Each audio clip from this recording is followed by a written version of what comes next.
Baik, bismillahirrahmanirrahim. Assalamualaikum warahmatullahi wabarakatuh. Bertemu lagi bersama Pak Eci dalam pembahasan mengenai akuntansi keuangan menengah.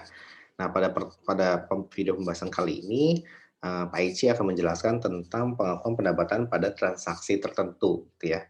Nah, pada dasarnya, ini adalah pengembangan dari apa yang sudah kita bahas di pertemuan sebelumnya. Nah, silakan aja nanti teman-teman bisa mencari video yang, pertemuan 9 gitu ya, tentang revenue recognitions yang 5 langkah. Nah, seperti itu, 5 step model for revenue recognition.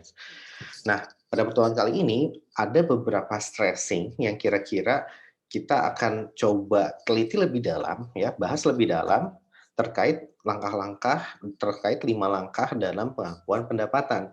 Nah, nanti kita akan lihat kira-kira untuk transaksi khusus yang akan kita bahas di pertemuan kali ini, stressing point-nya ada di mana? Atau titik kritisnya itu ada di mana? Di langkah satu, langkah 2, langkah 3, atau langkah 4 dan atau langkah 5 ya. Nah, nanti kita akan lihat ya. Oke. Nah, pada video kali ini, kita akan bahas satu persatu dari 8 transaksi khusus yang berkaitan dengan revenue recognition, seperti itu ya. Nah, teman-teman sekalian, jadi pada dasarnya ada rate of return, kemudian juga purchase agreement, ya, kemudian juga bill and hold, oh lihat, principal agent relationship, consignment, kemudian warranties, non-refundable upfront fees, sama aset kontrak dan liabilitas kontrak, ya. Nah, untuk yang video pertama, kita akan bahas tentang rate of return. Nah, oke. Jadi teman-teman sekalian, pada dasarnya, kita ketika berbicara mengenai revenue recognition, maka ada 8 transaksi khusus ya, seperti ini ya, 8 transaksi khusus yang kiranya perlu perhatian lebih, nah, di mana nanti kita akan mengenali titik kritis dari setiap 8, apa namanya, 8 transaksi ini, ya. Nah, kita akan kenali titik kritis yang berkaitan dengan five step model, ya. Oke, ini yang pertama, rate of return. Nah, pada dasarnya isunya adalah bahwasanya, ketika kita pengakuan pendapatan gitu ya, maka pada dasarnya, isunya di sini adalah yang langkah kelima ya. Langkah pertama kontrak, langkah kedua performance obligations, langkah ketiga, menentukan harga transaksi, langkah keempat adalah mengalokasikan harga transaksi tersebut ke dalam masing-masing performance obligations. Nah, seperti itu ya. Nah, kemudian langkah kelima barulah kita mengakui pendapatan. Nah, seperti itu. Nah, oke. Nah, berarti kesimpulannya langkah pertama sampai langkah keempat, maka teman-teman sekalian akan melakukan pengukuran berapa besarnya nilai dari pendapatan yang akan diakui oleh si penjual. Nah, seperti itu. Nah, pada langkah kelima kita akan belajar tentang apa? Tentang kapan ya, when kita melakukan pengakuan pendapatan. Nah, seperti itu ya. Jadi pada dasarnya 1 sampai 4 untuk mengetahui how much ya, how much money do we earn gitu ya, berapa banyak uang yang berhasil kita yang akan kita akui. Langkah kelima menjawab pertanyaan kapan. Nah, seperti itu ya. Nah, terkait dengan rate of return, maka stressing point-nya ada di titik yang kelima ya, yaitu pada saat pengakuannya. Nah, pengakuan pendapatan, berdasarkan PSAK 72 pada video sebelumnya, diakui pada saat adanya transfer kendali ya. Transfer kendali dari penjual kepada pembeli. Jadi kontrolnya itu sudah dimiliki oleh pembeli gitu ya. Nah, ada beberapa ciri yang menggambarkan bahwa kontrol tersebut sudah beralih dari si penjual kepada pembeli gitu ya. Nah, oke, pada rate of return isunya adalah di situ, ya. Pada dasarnya ketika kita rate of return itu adalah ketika kita jual, ya, maka karena pelanggan itu adalah pelanggan yang setia, nah, biasanya kita kasih privilege, ya, privilege lebih. Berupa apa? Ketika kita jual, kalian wahai pelanggan, boleh melakukan retur atas barang yang sudah kalian beli. Nah, seperti itu kondisinya. Sehingga apa? Sehingga ketika, apa namanya, ada barang yang cacat begitu ya, sedikit, maka pelanggan bisa langsung mengembalikan barang tersebut kepada si penjual. Nah, right of return adalah hak untuk melakukan retur pembelian, seperti itu ya. Nah, oke. Nah, dari sini berarti, kita akan mengetahui bahwasanya, oh, pada dasarnya transfer atas kontrol dari barang tersebut tidak pindah sepenuhnya, tetapi ada yang berkurang. Yaitu apa? Yang berkurang senilai hak returnya, gitu ya. Jadi misalkan di sini contohnya adalah 100 ya, 100 unit. Nah, kita jual 100 unit ke pelanggan. Dari 100 unit tersebut dikembalikan, punya si pelanggan dikasih hak retur, dikasih jangka waktu 45 hari hak returnya, ya. Maka kalau dia, apa namanya, selama sepanjang waktu 45 hari tersebut, si pelanggan bisa mengembalikan barang tersebut kepada si pembeli, ya. Barang yang seperti apa? Ya tergantung kontraknya, barang yang rusak atau cacat dan sebagainya ya. Atau barang yang kurang disukai atau barang yang masih, apa namanya, yang masih belum laku terjual, itu bisa dikembalikan. Nah, macam-macam bentuknya ya. Nah, kalau untuk contoh ini nanti kita akan bahas bahwa ini ternyata ada 3 produk yang dikembalikan ya. Karena apa? Karena nggak terjual, seperti itu. Nah, bisa bentuknya bermacam-macam. Nah, sehingga apa? Estimasinya 3 produk. Berarti dari 100 produk, ada 97 produk yang memang kita bisa, yang sudah berpindah transfer kepemilikannya atau kontrolnya sudah berpindah dari penjual kepada pembeli. Akan tetapi 3 produk tadi itu dibalikin lagi ke penjual. Nah, seperti itu. Jadi rate of return itu titik kritisnya berada pada titik pengakuan pendapatan. Ya pada saat, tidak semua kontrol itu berpindah, hanya ada sebagian yang nanti dikembalikan kepada si penjual. Nah, sebagian yang dikembalikan itulah dinamakan hak retur, gitu ya. Nah, oke, sekarang bagaimana perlakuannya dari berdasarkan PSAK 72. Nah, di sini sebetulnya, apa namanya, si pelanggan diberikan hak retur atas produk dengan berbagai alasan seperti ketidakpuasan terhadap produk. Jadi bentuknya bisa macam-macam, bisa ketidakpuasan, bisa barangnya masih tersisa, bisa cacat dan sebagainya gitu ya.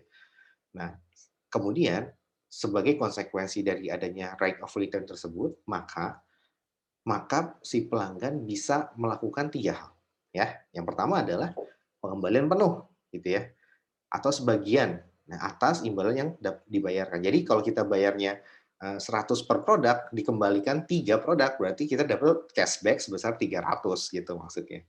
Atau kredit yang dapat diperhitungkan terhadap jumlah terutang. Nah, ini kalau kita penjualnya secara kredit, gitu ya, maka ya dengan adanya pengembalian tadi, maka ya berarti intinya ya tinggal dikurangi aja dengan piutang yang, tinggal dikurangi aja dengan utang yang dimiliki oleh si pembeli terhadap penjual. Nah, dan atau yang akan terutang terhadap entitas atau bisa juga returnya itu berupa apa? Berupa ya kalau bukan cashback dan juga kalau bukan pengurangan terhadap utangnya si pembeli atau terhadap piutangnya si pembeli gitu ya, maka bisa juga diganti dalam bentuk produk lainnya gitu ya. Seperti misalkan kita, ada pengembalian produk 3 ya, ya udah nanti bukan cashback yang dikasih dan juga bukan pengurangan, piutang ya, tetapi dalam bentuk ya produk yang baru gitu. Produk yang sama tapi yang tidak cacat, misalkan seperti itu ya. Nah, sehingga bentuknya bisa bermacam-macam. Nah, kemudian kata PSAK 72 lagi bahwa untuk mencatat pengalihan produk dengan hak retur, entitas mengakui seluruh hal berikut. Nah, ini perhatikan ya. Jadi setelah ada pengembalian hak rate of return dan bentuknya bisa bermacam-macam, bisa cashback, pengurangan piutang atau penggantian dengan produk lain gitu ya. Nah, maka yang harus dilakukan oleh perusahaan penjual ya khususnya adalah apa? Pertama, pengakuan pendapatan atas produk alihan dalam sejumlah imbalan. Nah, intinya adalah kita mengakui pendapatan kita ya senilai, barang yang berpindah dan tidak dikembalikan, gitu maksudnya ya. Jadi kalau kita sudah jual 100, kita prediksi bahwa 3 akan kembali berdasarkan, data historis dari pelanggan tersebut gitu ya, maka kita yang ada, dari 100 tadi, kita prediksi, ternyata 3 dikembalikan. Nah, berarti berapa banyak produk yang tidak dikembalikan? Ya gampang, tinggal 100 dikurang 3 gitu ya. Hasilnya adalah 97. Nah, 97 produk itulah yang kontrolnya sudah benar-benar beralih kepada si pembeli. Dan 97 itulah yang bisa kita akui sebagai apa? Sebagai revenue. Pada saat kapan? Pada saat barang dijual. Ya. Jadi tidak perlu menunggu retur dulu, tapi langsung ketika jual kita prediksi, langsung kita akui yang sesuai dengan prediksi kita, ya. Yang 97 tadi. Nah, seperti itu, ya. Nah, kemudian ada yang kedua, pengakuan liabilitas pengembalian dana, ya. Yang ketiga, ada aset atas hak untuk memulihkan. Ya, seperti itu. Nah, kita akan langsung aja terapkan ya, pada contoh ya. Contohnya, contoh satu adalah pada nah ini, jadi dalam contoh ada 2 ya, yang cash dan yang kredit, gitu ya. Nah, yang cash nanti ada pengakuan refund liability, tapi kalau yang kredit tidak ada refund liability. Nah, bisa 2 cara sih, bisa mengakui refund liability juga atau langsung mengurangi si receivables-nya. Nah, nanti kita akan lihat di contoh yang pertama dulu, ini contoh yang penjualnya secara cash. Kalau penjualan secara cash berarti nanti, pelanggan atau penjual nanti akan mengakui yang namanya apa, yang namanya refund liability atau liabilitas pengembalian dana, gitu ya. Nah, contoh yang kita baca dulu ya, pada 12 Desember gitu. Oke, pada 12 Desember,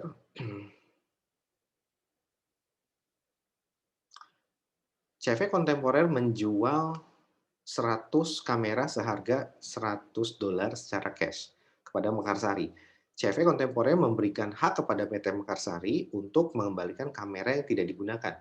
Nah, jadi ada hak retur berupa apa? Pengembalian kamera yang tidak terjual gitu ya, dalam jangka waktu 45 hari. Cuma ada, batas waktunya, tidak selamanya, tetapi ada batas waktu 45 hari sejak pembelian. Apabila dalam jangka waktu 45 hari tersebut itu tidak ada pengembalian, ya maka kita sudah menganggap itu terjual ya, kita nanti akan melakukan penyesuaian. Nah, jadi kalau dalam jangka waktu 45 hari sejak tanggal beli atau tanggal jual gitu ya, ada pengembalian, nah itu yang, kita prediksikan ya, berdasarkan data historis, seperti itu ya. Nah, jadi retur itu hanya berlaku sesuai dengan ketentuan dalam kontrak. Berapa? 45 hari, gitu ya. Hari apa? Nah, hari kerja atau hari kalender, nah nanti tergantung kontraknya ya. Kita asumsikan di sini hari kalender ya.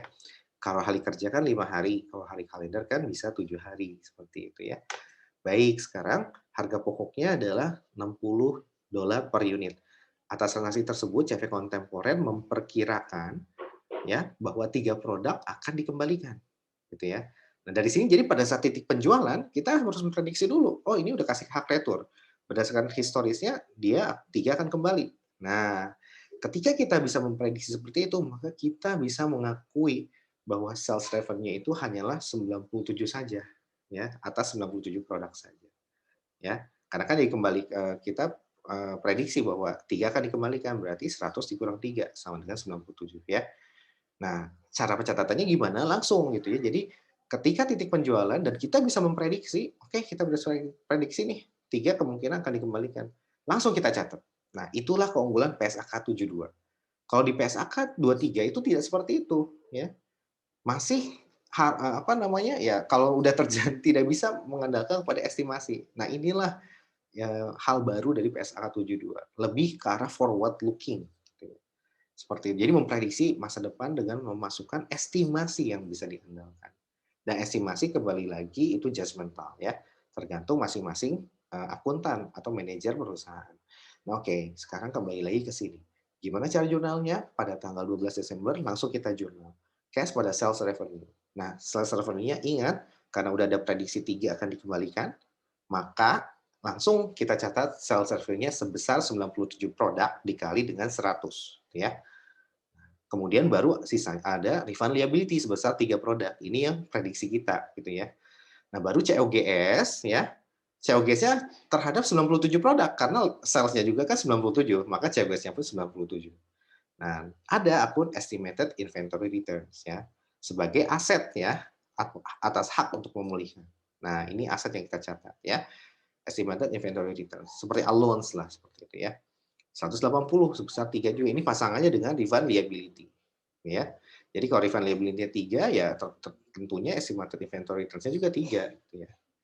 Nah, barulah inventory sebesar 100 kali 60 ya, seperti itu. Nah, inventory-nya mah tetap ya 100, gitu ya, yang keluar. Oke, nah sekarang pada tanggal 24 Desember, artinya masih dalam rentang waktu 45 hari, PT Mekarsari mengembalikan 2 kamera. Nah, ini menarik ya, kita prediksi 3, dikembaliin 2 ya dalam periode, returnya. Langsung kita balik aja tuh refund liability pada apa? Pada cash. Karena kan bentuk pengembalian itu bisa berupa cash, bisa berupa pengurangan utang atau piutang ya. Kalau piutang bagi si penjual, utang bagi pembeli, atau ya pengembalian berupa produk lain atau produk yang sama. Nah, gitu ya. Kebetulan ini dikembalikannya dalam bentuk cash. Sehingga apa? Langsung refund liability pada cash. Sebesar berapa? Sebesar 2 produk dikali harganya. $100 per produk. 200 berarti ya. Nah, baru kita catat, karena kita menerima inventory, ya kita catatnya returned inventory pada estimated inventory return. Seperti itu ya. Nah, kemudian misalnya pada sampai dengan akhir. Jadi itu jurnal untuk mencatat pengembaliannya. Refund pada cash, return inventory pada estimated inventory return. Nah, sekarang kita lanjutkan ya. Misalnya sampai akhir waktu yang ditentukan 14 Januari tidak ada kamera yang dikembalikan. Nah, jurnal penyesuaiannya gimana? Jurnal penyesuaiannya ya udah langsung ya, tinggal satu yang tidak dikembalikan ya. Nah, kita anggap itu terjual berarti. Hak kontrol sudah beralih sepenuhnya kepada si pembeli. Nah, jurnalnya gimana? Jurnalnya gampang ya. Tinggal dihapus saja refund liability-nya gitu. Refund liability-nya dihapus ya. Pada apa? Pada karena sudah lewat tahun maka pada si retained earnings. Kalau masih tahun 2020 maka refund liability pada sales gitu ya. Nah, nanti ada jurnal tambahan sih sebetulnya ya. Bahwasanya si ini kan estimated inventory returns ya. Ya. Nah, kemudian ini harus kita hapus juga pada dasarnya. Karena ini masih ada sisa 2 ya, seperti itu. Nah, seperti itu ya. Jadi, bisa kita hapus pada COGS ya, Estimated Inventory Returns pada, sorry, COGS, di sini nggak ada annotate ya. Ya udah deh saya ejain aja ya. Nah, ini ada jurnal tambahan ya, refund liability pada retained earnings. Nah, estimated inventory harus dihapus ya. Nah, belum nih lupa, belum belum dicantumin di slide-nya Pak Lutfi ya. Oke, nah ini saya pindahin ke atas dulu deh wajah sayanya ya. Iya, nah gini ya. Oke, sebelah apa nih, kiri atau kanan? Ya, sebelah sini nih. Sini. Sini. Sini ya. Oke deh. Nah, sebelah sini nih, sebelah sini. Ah, nah ini dia ya. Kalian bisa lihat di sebelah apa nih? Ini semua kebolak-balik kiri ya. Kalau dari saya sih sebelah kanan ya. Kalau dari kalian mungkin sebelah kiri. Oke, bisa dilihat di sini jurnalnya bahwa ada refund liability pada retained earnings sebesar 100 ya. Ada tambahan jurnal ya, yaitu apa? Untuk menghapus estimated inventory-nya ya, estimated inventory return. Caranya gimana ya? Tinggal estimated inventory returns ya, ketika muncul kan di debit ya, maka kita hapus, tinggal dikasih di kredit. COGS pada estimated inventory return sebesar 1 dikali 60 atau $60. Nah, kalau sudah lewat tahun berarti ya langsung ya return earnings pada estimated inventory returns ya untuk menghapus akunnya. Itu kalau memang sampai dengan periode 45 hari tidak ada barang yang dikembalikan ya, seperti itu. Jadi refund liability-nya juga dihapus, estimated inventory return-nya juga dihapus ya. Seperti itu ya. Oke, nah ini kalau cash. Kalau dia geser lagi ke sini. Kalau dia adalah uh, kalau dia adalah penjualan secara kredit, maka agak sedikit berbeda. Dengan contoh yang sama ya, jadi pada 12 Desember, Cash Flow Contemporary menjual 100 kamera seharga $100 kredit. Nah, kemudian ada hak retur ya yang diberikan oleh si CV Kontemporer kepada PT Mekarsari selaku pembeli. Nah, returnya berapa hari? Returnya paling tidak dikasih periode sama dengan yang contoh sebelumnya, yaitu 45 hari juga. 45 hari kalender ya. Harga pokok setiap produk adalah 60. Nah, kemudian diestimasi 3 produk dikembalikan dan sebagainya. Nah, intinya sama tapi penjualannya secara kredit. Nah, gimana pencatatannya? Pencatatannya ini 12 Desember catatnya langsung AR pada sales revenue. Ya, seperti itu. Nah, jadi ketika AR pada sales revenue, kalau dia kredit langsung net ya. Langsung 97 dikali dengan 100. Boleh juga kalian catat AR-nya bisa juga kalian catat seperti halnya yang contoh sebelumnya ya. Jadi AR 10.000, sales revenue 9.700 refund liability 300. Bisa kayak gitu juga, ya. Tapi lebih praktis langsung aja gitu ya. Kalau mau dipakai refund liability juga boleh ya, nggak masalah.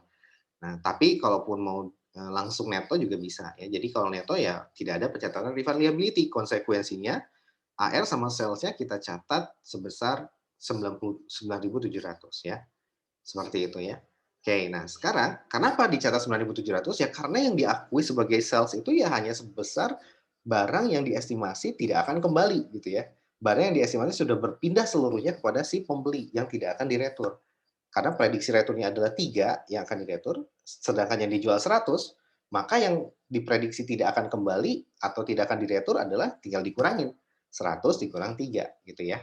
3 sama dengan 97. Nah, itulah yang dicatat sebagai sales revenue gitu ya. Nah, jadi langsung kalau secara kredit bisa langsung juga AR pada sales revenue. Nah, COGS-nya sama, COGS 97 juga mengikuti sales-nya, kemudian estimated inventory returns, kemudian 3 dikali 60 baru inventory 6.000 ya, 100 kali 60. Oke? Nah, di sini ada sedikit perbedaan di contohnya. Ketika 24 Desember dikembalikan 3 kamera. Kalau di contoh yang cash itu 2 kamera tanggal 24 dikembalikannya. Kalau di contoh yang ini dikembalikannya 3 kamera gitu ya, 3 kamera. Iya. Nah, gimana kalau 3 kamera? Ya kalau 3 kamera berarti, estimasinya kan kita 3, langsung ternyata benar semua tuh tiga-tiganya dikembalikan di tanggal 24. Nah, maka kita harus bikin pengembaliannya sama. Kita menerima inventory, maka kita catat return inventory, ya estimated inventory returns-nya kita kredit gitu ya, kita hapus ya. Nah, karena dia langsung, net ya, net, tidak mencatat refund liability, maka refund liability tidak perlu dibalik seperti halnya yang contoh yang pertama yang cash ya, seperti itu. Kalaupun kita mencatat refund liability, maka ya udah refund liability pada AR gitu ya, pada AR. Nah, tapi kan kita nggak mencatat itu ya, ya udah langsung aja berarti return inventory pada estimated inventory returns ya. Oke, jadi seperti itu. Nah, kemudian ternyata tanggal 30 Desember PT Mekarsari mengembalikan 2 kamera. Nah, ini menarik contoh ini ya. Jadi kalau di contoh yang cash tadi dikembalikannya 2 kamera. Kita mengestimasi 3 kamera yang akan kembali, tapi hanya 2 ternyata yang terrealisasi. Satu masih tidak dikembalikan, berarti satulah yang kita akui sebagai sales revenue gitu ya. Kita penyesuaikan, kita sesuaikan ketika masa 45 hari sudah habis. Artinya kalau contoh yang pertama yang ada di hadapan teman-teman ini semua adalah contoh ketika, pengembaliannya, returnya itu hanya terrealisasi kurang dari prediksi kita, yaitu kurang dari 3. Nah, contoh yang kedua ini, returnya ternyata lebih dari yang kita prediksikan.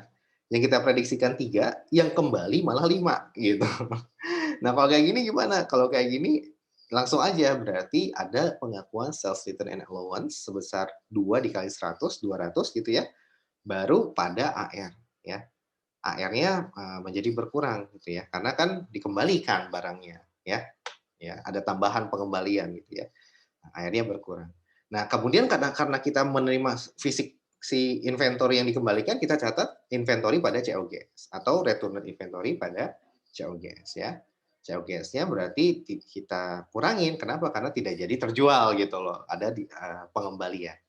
Nah, sehingga konsekuensinya adalah ya udah langsung aja berarti net dari sales-nya adalah 9.700 ya, seperti itu ya. Dan di sini ada sales return and allowance yang juga sebagai kontra akun dari si kontra account dari si sales revenue. Sehingga total net sales-nya adalah berapa? 9.500 nih ya, sesuai dengan income statement di tahun 2020 ya. Nah, beda kalau yang sebelumnya mah contoh pertama pengembaliannya tuh kurang dari yang kita prediksikan ya. Maka sales revenue ya tetap tidak ada return ya. Kalau misalkan ada melebihi dari si melebihi dari si apa yang kita prediksikan, maka baru kita mencatat adanya sales return. Nah, seperti itu. Nah, jadi seperti itu konteksnya. Jadi ada dua contoh. Contoh pertama cash, contoh kedua adalah kredit. Contoh pertama kita prediksi 3, yang terrealisasi hanya 2. Nah, contoh yang kedua kita prediksi 3, yang terrealisasi returnnya ternyata lebih dari 3, yaitu 5. Nah, seperti itu ya. Nah, ini contoh yang sangat menarik dan komprehensif ya. Oke, itu aja mungkin yang bisa saya sampaikan. Semoga bisa bermanfaat. Sampai jumpa lagi pada video selanjutnya. Terima kasih.